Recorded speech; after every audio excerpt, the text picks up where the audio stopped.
Just while the panel's settling in, good morning everybody.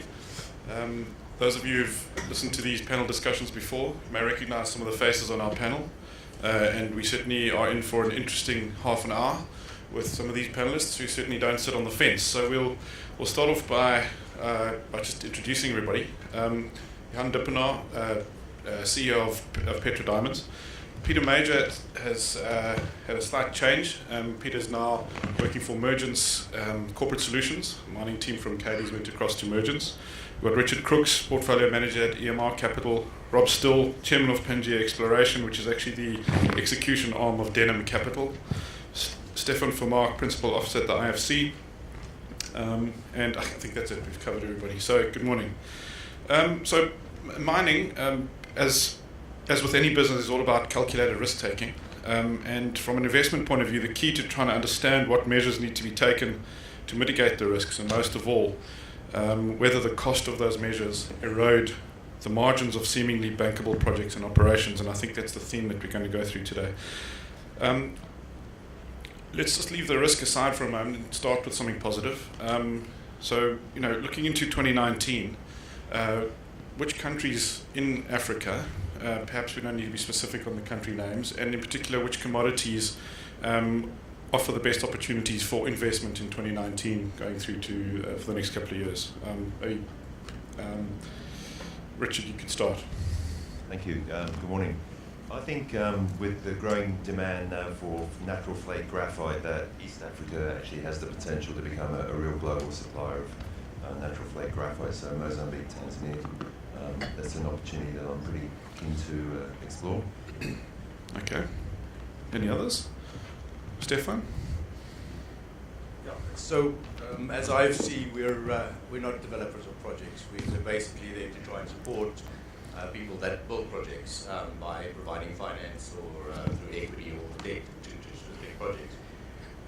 Obviously, as a development institution, we are very focused on Africa, and we think that there's a lot of opportunities in the resource space in Africa.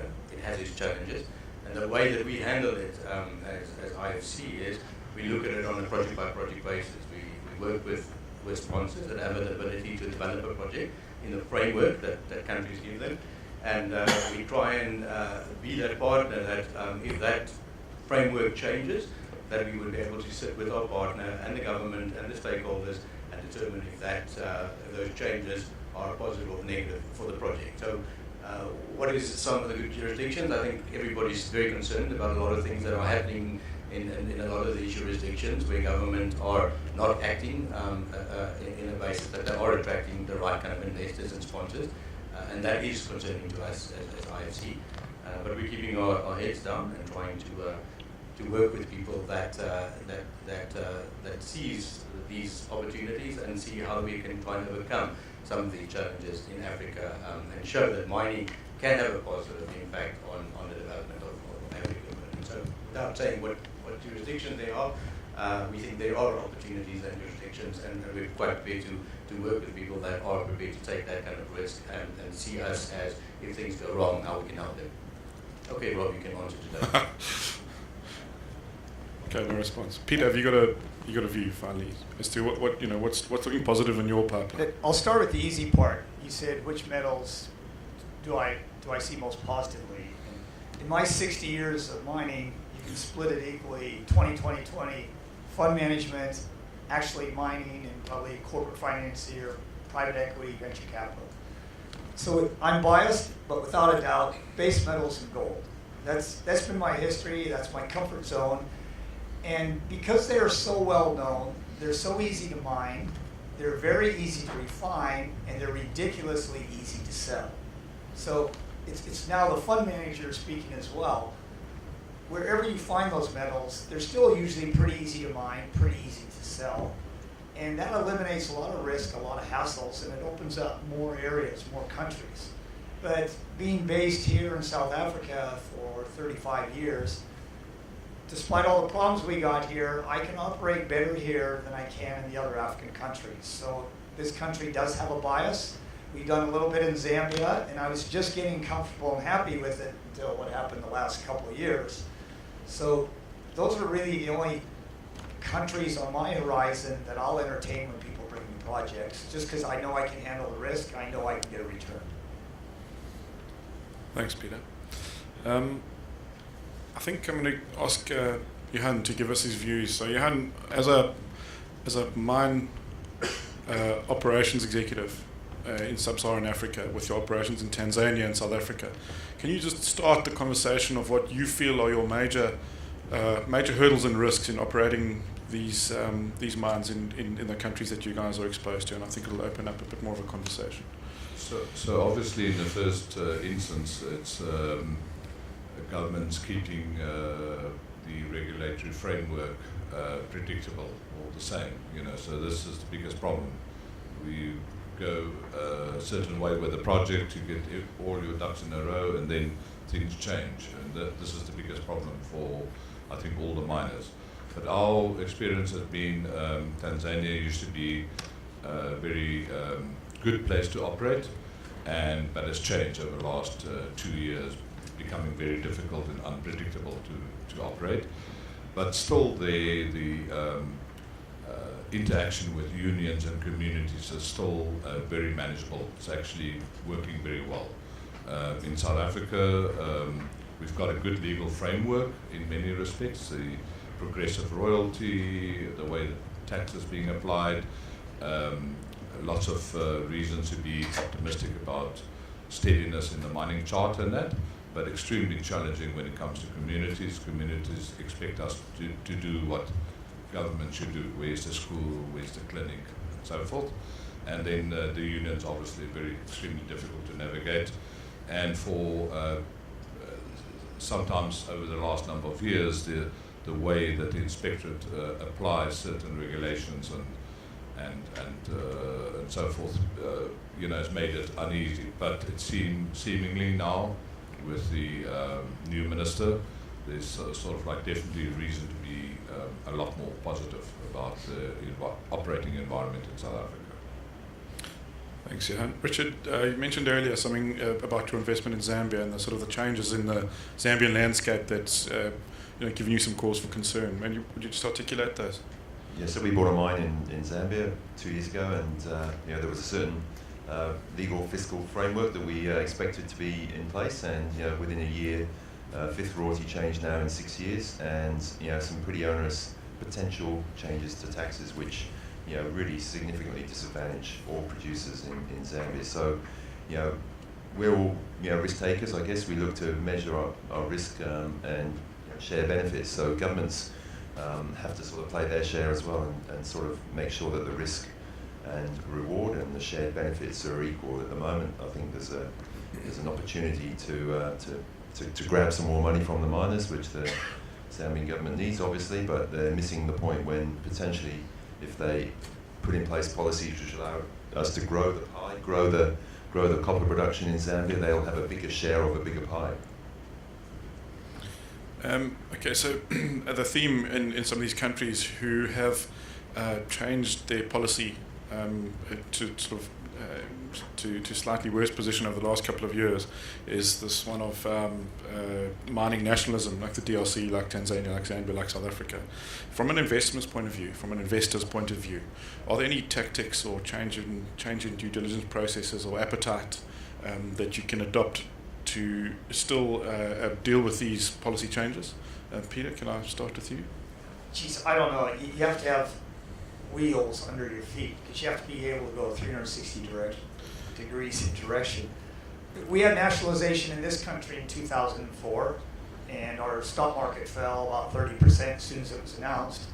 Then it recovered, probably because commodities were recovering at the same time.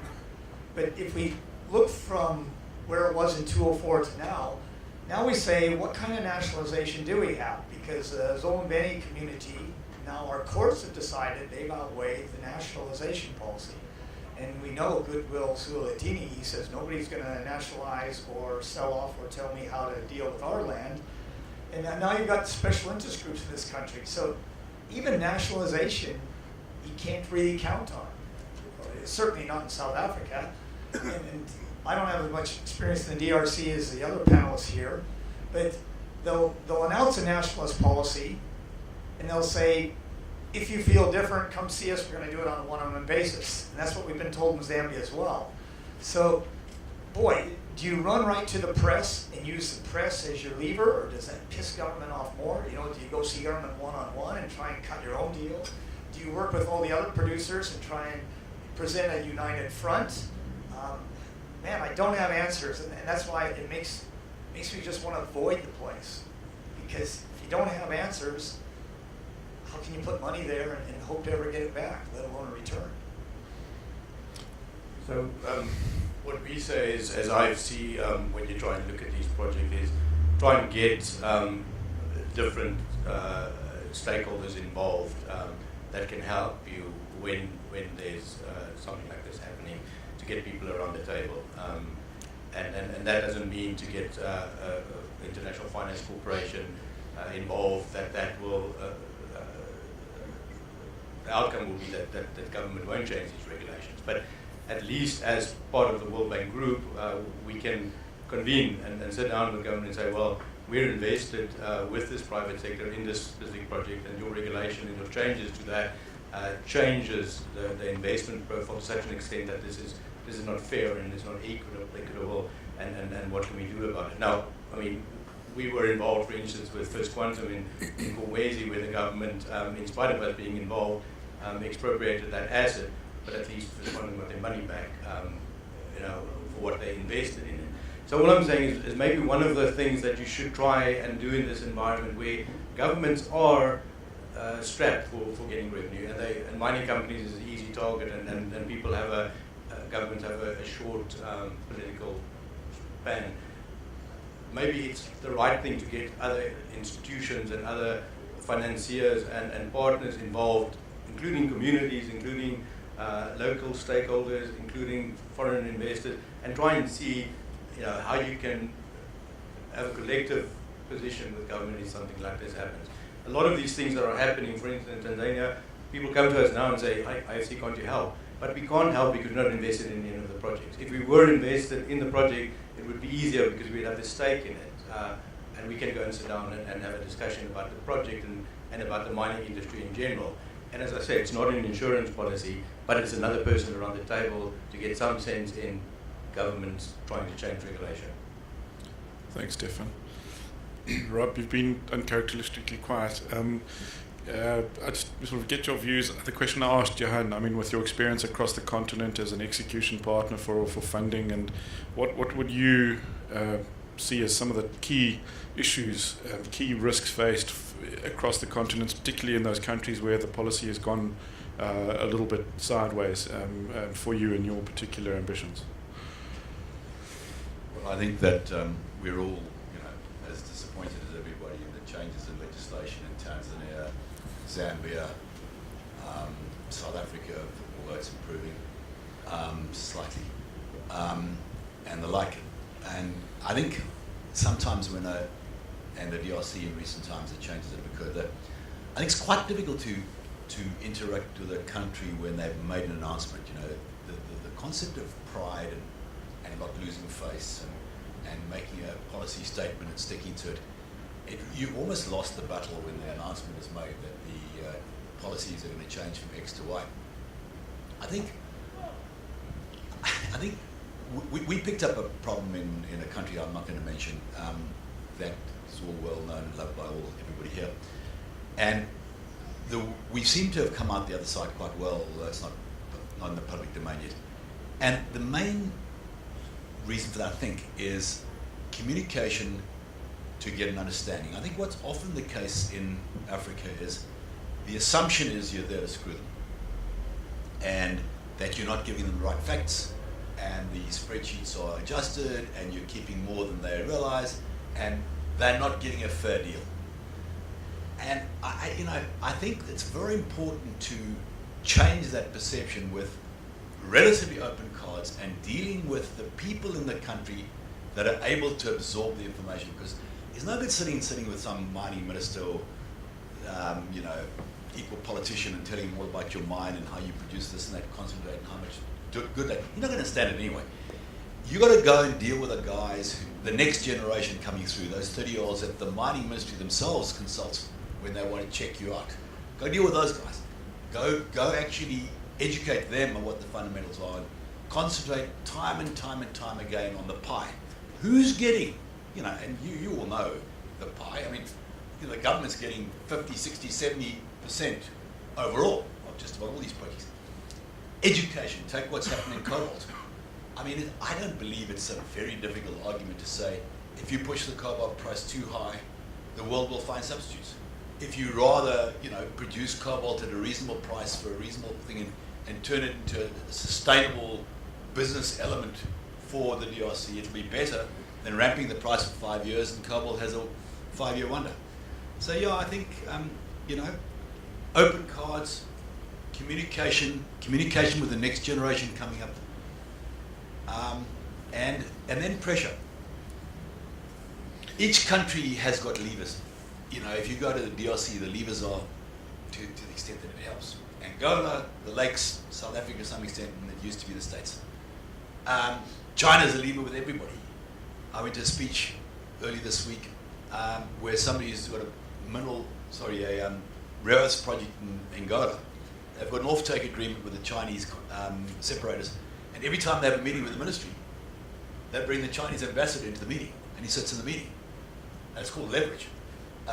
So every country's got its levers, and you need to find out what they are. But when those changes are announced, it's too late. Thanks, Rob. I'm just going to quickly turn to South Africa for a minute. And Kudufani yesterday, I think in a speech which was headlines on the Business Day this morning, basically quoted the biggest single risk to mining in South Africa is Eskom. And there's a quote in the Business Day. Obviously, the reliability of supply is one thing, but the proposed tariff increases are the real economic drivers of this risk. And basically, if the proposed tariffs are implemented, South Africa could wipe out 150,000 jobs, or a third of all people working in mining. The proposed increases would destroy the gold industry, severely damage the platinum sector, and wipe out South Africa's smelting and refining industries. Now that's quite an alarmist quote in the newspaper today. So the guys who are exposed to the South African mining industry, Peter, can you maybe just comment on some of that for us? Yeah, the only reason I raised my hand is I was at a forum this morning that had all of South Africa's precious metal producers, and they were all discussing with the investors pluses and minuses, where they're going, how they see the next year, etc. We all left Eskom to the end because we knew that was the big egg. And it was pretty interesting how they differed. Different producers differed in their view of Eskom. Now, I don't doubt they all differ from me. I probably differ from the world, but to get the ball rolling, I said, you guys are always behind government. They're always way ahead of you. And I guess that's how they make their living, being ahead of industry, being ahead of investors. And because they don't want to retrench 10,000 employees they don't have, they're going to give them 15% a year cost increases, and you guys are going to retrench 25, 30,000. And that's how it's always gone. Government's not going to retrench anybody. Then they tore into me for saying retrenching is immoral, illegal, unethical, and I agree 100%. My dad never retrenched anybody. Some guys retrenched themselves. I've never retrenched anybody. You cut their pay. We all took pay cuts in the late 70s, early 80s when the silver price went down. Silver led zinc, we took a 25% cut. Nobody got retrenched. But when Eskom won't even hold the line on wage increases, government caved in and said, okay, you're going to have a 78% wage increase. They are transferring all their risk to industry so that they can then blame industry if there's a layoff, blame industry if they won't support Eskom. So I think Eskom, it's not just a reality. We can't run mines without economical, reliable electricity, but politically, it's getting very hard to deal with Eskom because we're going to be the bad guys, the miners, for cutting back if they don't clean up their act. So yes, they have to fix Eskom one way or another. That's interesting. The labour issues get transferred into the mining sector. Stefan, have you got a view on some of those stats? Are they alarmist? Do they wash through as in genuine numbers, or no? Well, no view. No, I've got it. Yeah. Obviously, that was one of the major competitive advantages South Africa had in the mining industry regarding power and cheap power. I think that was how we developed Mosul, wasn't because of cheap power we had. Okay, we're not going to go into that. So at the end of the day, that is a competitive advantage we're losing, and that is effect. And the reality is, I mean, commodities is a traded commodity worldwide. So wherever you can produce something that is cheaper somewhere else because of your electricity prices, people will move, and mines will close in South Africa, and that's the reality. And so we have to address Eskom, and we have to address the power cost, and it's not easy. I realize government, it's not easy to do that, but I mean just a simple thing of reducing the number of people that work there, looking at because that is going to help to grow the industry. Just reducing their pay increase. Yeah. Forget layoffs. Can't even reduce their pay increase. But at the end of the day, the statement is correct. What isn't correct is the solution. I mean, what is for debate is the solution. I mean, Eskom is a national disaster on every level, from every angle. It will destroy competitiveness, etc., etc. Eskom's in a vicious cycle. If it doesn't increase its prices, it can't make money. If it doesn't make money, it can't service its debts. If it doesn't service its debt, it goes out of business. Equally, the more it increases its prices, the more customers it puts out of business. And clearly, the ferroalloy industry, which in the last 5 or 10 years has been a bit of a success of South Africa, funny enough, because a lot was exported to China and a lot came back to South Africa in the last 5 years. So, I mean, clearly Eskom has to be fixed. And the statement is part of the negotiating strategy. Now, you can't do this. You can't fix it by simply increasing the prices to your customers, because your customers will use less, which has happened all over South Africa. Every person in South Africa uses less power in their own homes, never mind in their businesses and everything else. So you end up with a vicious circle. The government has to put 200 or 300 million back into Eskom, get rid of the debt, privatize some of the production units, cut the staff by 30,000, reduce the price of electricity, and begin weer. And if they don't do that, we're all right up our own, finish it. Thanks, Rob. Okay, two more topics. Looking slightly further north, yesterday we attended a talk by the Honourable Minister Chitondo, the Zimbabwean Minister of Mines and Minerals. And he spoke about some of the proposed reforms to the Zimbabwean outlook on mining, particularly the indigenization rules and the way in which mining rights can be acquired, slight changes to them. Rob, maybe if you can just comment on what that does to the investors' appetite for Zimbabwe. We're so mineral rich, but with so many issues. Obviously, they've got to address the currency liquidity issues for start. He wouldn't disclose to us what solution they were going to come up with there. Apparently, the Treasury is going to announce something in the next couple of weeks. But maybe just a comment on that. Well, the Honourable Minister of Mining in Zimbabwe is a good man, and he was trained in the platinum industry, and we know him well, and he means well. And Zimbabwe's got a lot of advantages. It's got tremendous skills, tremendous work ethic, although, by the way, it's quite interesting to notice that at about age 30, that seems to change. The inheritors of the education system that's been broken post that 15 years after education are not the same as the guys over 30. There's a cut-off point you can see very clearly in the organization. But they've got skills, they've got a work ethic, they've got reasonable infrastructure by African standards, actually. I know it's collapsing, but it's still there. You've got roads, you've got some power. Cora Bassa can feed right across into a lot of the industry. You've got a good climate. You're not worrying about half your labour going down with malaria, which is a huge issue. You're not dealing with mud, and you're not dealing with forests and so on and so on. Zimbabwe's got some great pluses, but that liquidity issue is a game-changing negative. It will not be fixed until you get a $10 billion deal from the World Bank community. You will not get that $10 billion deal until they come up with a complete political begin, which probably includes ZANU almost collapsing. So would I invest in Zimbabwe, despite the fact that Winston is a very good man? No. Any other views? Same views? Yes, no, same view. Okay. So the final topic. On the issue of ESG, has there been significant changes on the focus on ethics, sustainability, and governance in the various resource sectors on the continents? And I'm looking for two perspectives. I'm going to ask, firstly, Johan, your view as a mine operator. How much does this play a role in your leadership strategy? And on an average day at the helm of leading a mining company, what percentage is taken up by you and your leadership team in ethics, governance, sustainability compared to other leadership challenges? Yeah, obviously it's difficult to call out an exact percentage, but obviously over the last number of years it's become very important. Now, and I think none of us would agree that it's good to make sure that all those issues are properly attended to. So it's taking up more time, and sometimes, especially if you're in a listed vehicle, it's the disclosure and so forth, like I say, could sometimes be cumbersome, but I think from our point of view, we agree that these issues should be properly addressed, and it's taking up some time, but it's not sort of like killing us on that front. And then from the money manager's point of view, so I mean there must be, if ESG is a critical sort of success factor in your investment strategy, what indicators do you look at in potential investments and your current portfolio? What indicators can you look at to see if one of your investments is performing in this area or not? And what's your view on that, maybe Richard?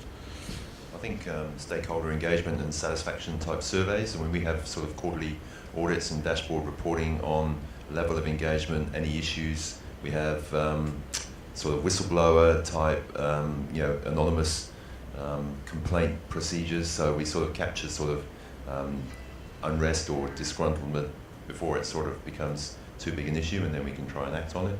But I think we have to report back to RLPs as a fund, so we try and capture some of these sort of community engagement and satisfaction through independent surveys. So we engage a group to come in and do some sort of soundings every year just to verify the quarterly reporting that's been done by management.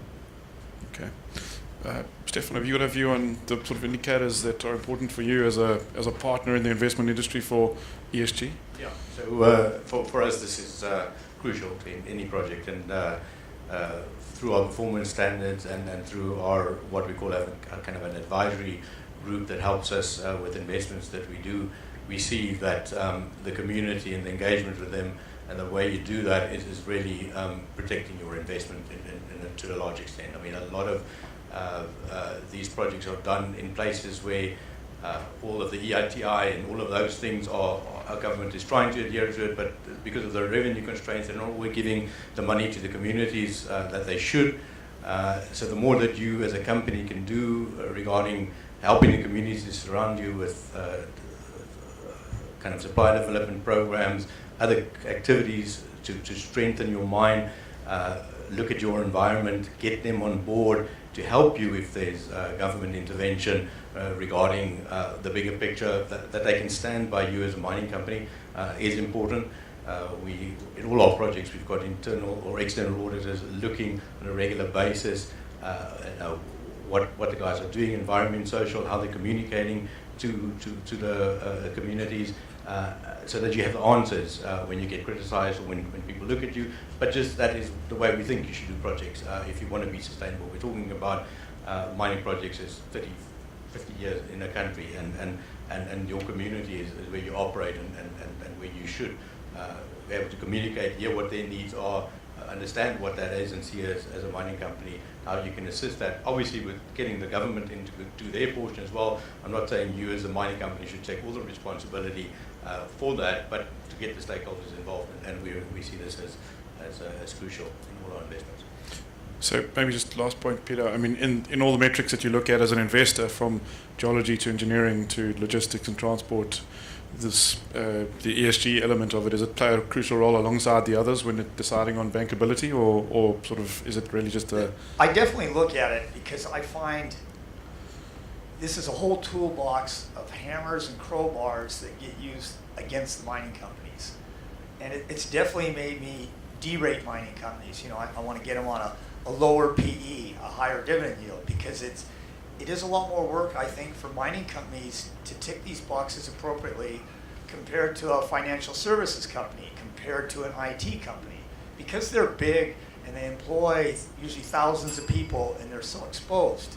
So yes, I do watch at it, and it is a cost. A good company was doing most of this anyways, but I find special interest groups, communities, unions, governments use these as levers much more against mining companies than other companies. So it's a risk and it's a cost. Thanks, Peter. I think that wraps it up. It's just gone into zero on that clock there. Thank you very much to the panel. Thank you for your views, and thank you for listening, everybody.